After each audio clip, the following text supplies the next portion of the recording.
বাঙালি special রান্নাঘরে সব বন্ধুদের স্বাগত। আজকে আমি রান্না করবো কাতলা মাছের দারুণ একটা রেসিপি। তার জন্য এখানে কাতলা মাছ নিয়ে নিয়েছি, লবণ হলুদ ছড়িয়ে নিয়ে নিয়েছি। এখানে নিয়ে নিয়েছি আপনার কাঁচা লঙ্কা, ধনে পাতা, টমেটো। এখানে আছে আপনার 2 চামচ পোস্ত, নারকেল আর কাজু। এই দিয়ে রান্না করবো বন্ধুরা। রেসিপিটি ভালো লেগে গেলে লাইক করবেন, শেয়ার করবেন। চ্যানেলটা ভালো লেগে গেলে সাবস্ক্রাইব করে নেবেন। ঠিক বাড়িতে যেভাবে খাই কিন্তু আপনাদের সেইভাবেই দেখাই বন্ধুরা। চলুন রেসিপিটা শুরু করা যাক। রেসিপিটা আপনাদের কেমন লাগছে অবশ্যই কিন্তু বলবেন। আজকে নতুন ধরনের রেসিপিটা ট্রাই করছি নারকেল, পোস্ত, কাজু দিয়ে।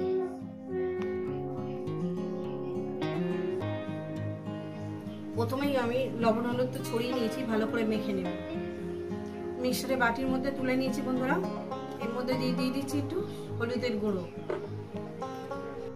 গ্যাস ধরে দিয়েছি, কড়া বসিয়ে দিয়েছি। কড়া আমার গরম হবে। কড়া গরম হয়ে গেছে, দিয়ে দেবো পরিমাণ মতন তেল।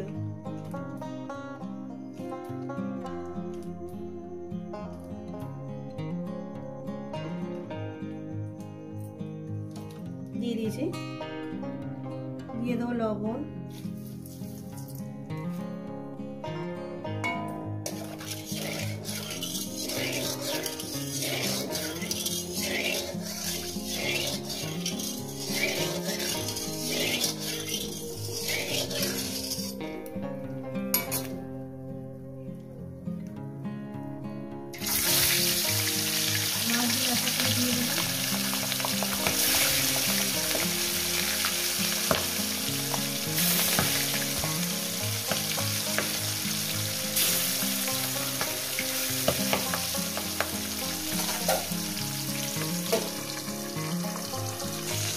বন্ধুরা অপর সাইডটা উল্টিয়ে দেবো। রেসিপিটা খুবই কেমন লাগবে অবশ্যই কিন্তু বলবেন, আর মাছটা কড়া করবেন। খুবই শীতটা ছিল বলে আমি চাপা দিয়েছি। মাছগুলো আমার ভাজা হয়ে গেছে, বেশি কড়া করবো না বন্ধু, তুলে নেবো।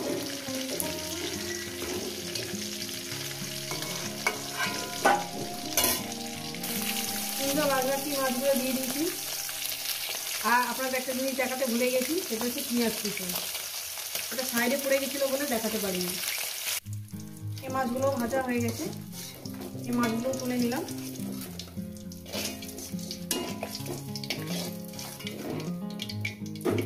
এবার এই তেলের মধ্যে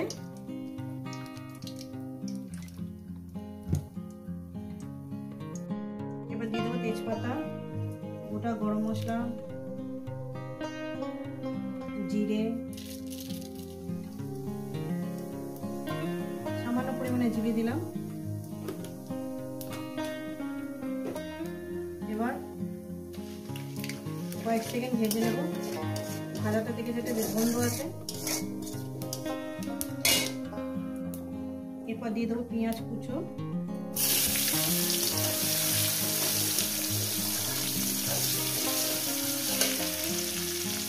পেঁয়াজ কুচোটাকে দিয়ে আমি সুন্দর করে ভেজে নেব। বেশি কড়া করে লাল করে ভাজবেন না। দিয়ে দেবো লবণ,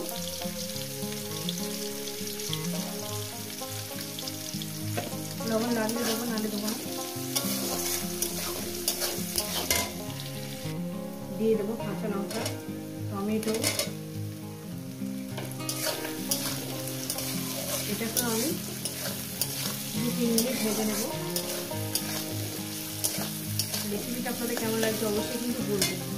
আমি যেভাবে খাই ঠিক সেইভাবেই দেখাই। এরপর দিয়ে দেবো এই যে নারকেল, পোস্ত, কাজু, এটা আর বাটি দেওয়া জলটা একটু দিয়ে দেবো বন্ধুরা। মশলার বাটি দেওয়া জলটা আমি দিয়ে দিলাম। দিয়ে এটাকে সুন্দর করে কষিয়ে নেব। 3 মিনিট 4 মিনিট করে কষিয়ে নেব মিডিয়াম গ্যাসে।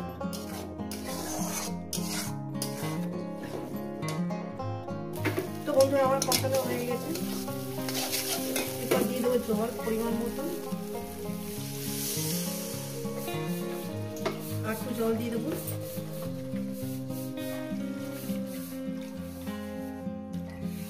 পরিমাণ মতন জলটা আমি দিয়ে দিলাম। দিয়ে একটু ঝোলটা ফুটে উঠলেই মাছগুলো দিয়ে দেবেন।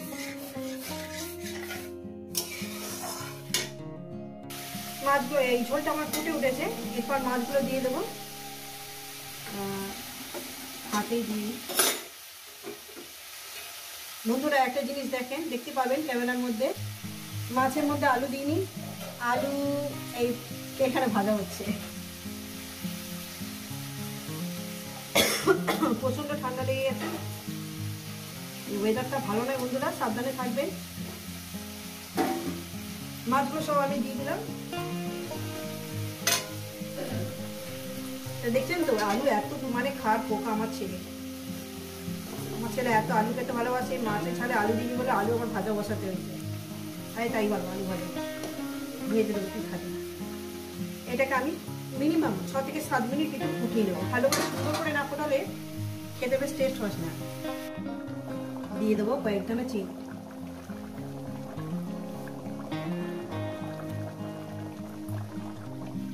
বন্ধুরা মাছগুলোকে আমি থালার মধ্যে তুলে নেব।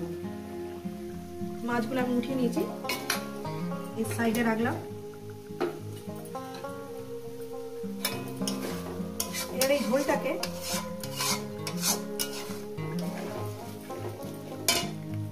দিয়ে দেবো ধনে পাতা কুচি,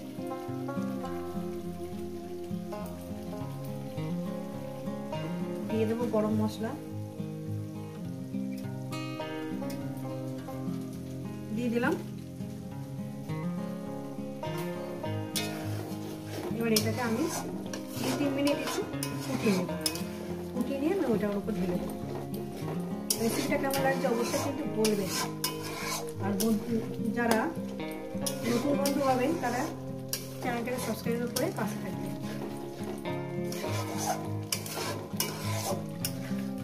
2-3 মিনিট ফুটিয়ে নেব। গ্রেভিটা আমার তৈরি হয়ে গেছে, আমি গ্যাসটাকে অফ করে দিলাম। আমি থালার উপর ঢেলে দেবো। এই রেসিপি যদি আপনাদের ভালো লেগে থাকে অবশ্যই কিন্তু কমেন্ট করে জানাবেন। রেসিপিটাকে লাইক করবেন, শেয়ার করবেন, চ্যানেলটা ভালো লেগে গেলে সাবস্ক্রাইব করে দেবেন। আবার নতুন ধরনের রেসিপির সঙ্গে দেখা হবে বন্ধুদের সঙ্গে। সবাইকে বলবো সুস্থ থাকবেন, ভালো থাকবেন, আর আমার নিত্য নতুন ভিডিও দেখবেন।